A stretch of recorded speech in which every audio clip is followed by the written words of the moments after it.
And let's rehash what we did yesterday real quick. Always ask the question first. You can ask this question a couple different ways. You can say, "Is this a perfect square?" And if it is, you're going to be done right away, right? Or you can say, "What number times itself gets you 25?" And if you can answer that, you're done, aren't you? You're done. Additionally, a third way you can do it is on any calculator, punch in square root 25. If it gets you a nice answer, you are again done, aren't you? Yeah. Okay. But what if it doesn't give you a nice answer? Or you can't answer the question right away?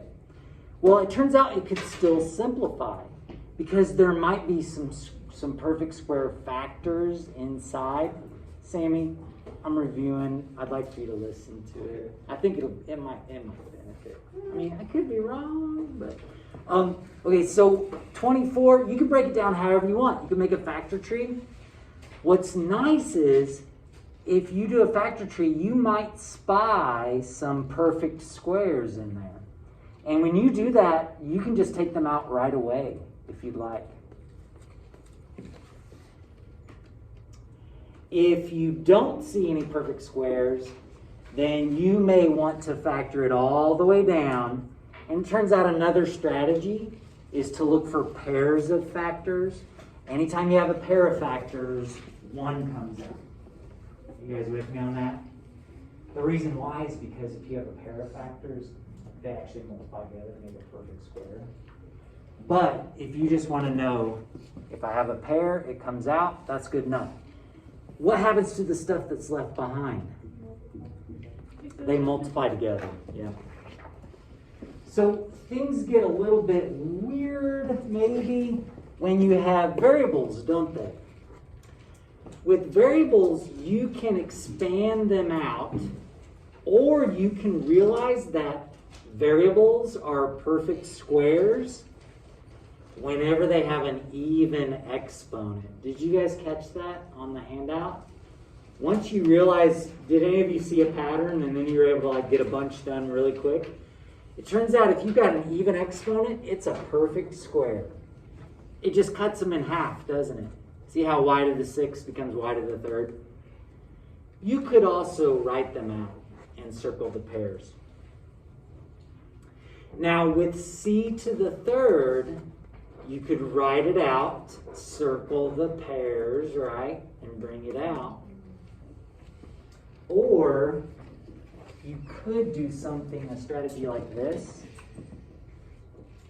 Wouldn't it be nice if it was even? So just write it even, but put the extra c to the side.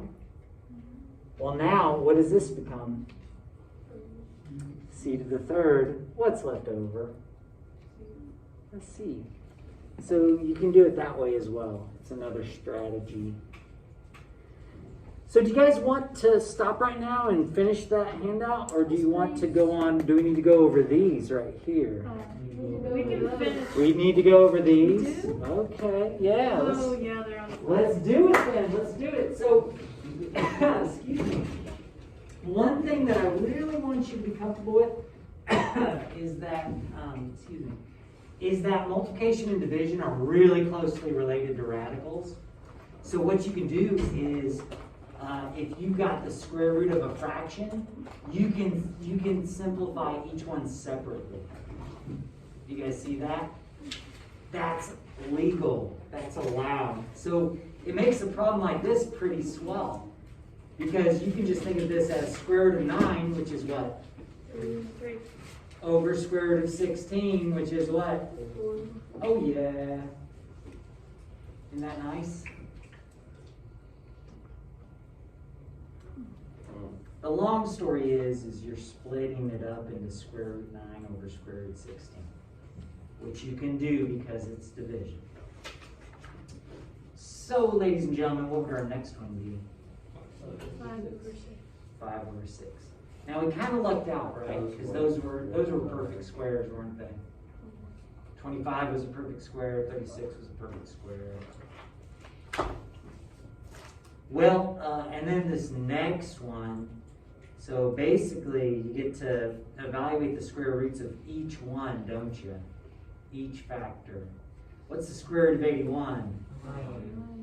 What's the square root of 100? What's the square root of x to the fourth?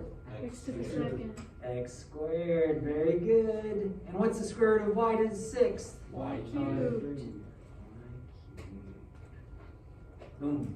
Oh, by the way, you could write your answer like this. There might be some, Bless you. Thank there you. might be some other types of problems that you might end up writing your answer like this. And I want you guys to be comfortable with the fact that those are actually equivalent. Oh. Yeah. Kind of weird, huh? Yeah. They're equivalent. It's kind of like when somebody has like 3/2 x, but then somebody else has, how else could you write that? 3x over 2. 3x over 2, yeah. It's the same thing. It's the same thing. It's kind of fun.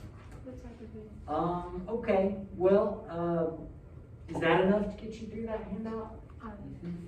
Yeah. Go for it. Go for it. Yep. Have fun. The gold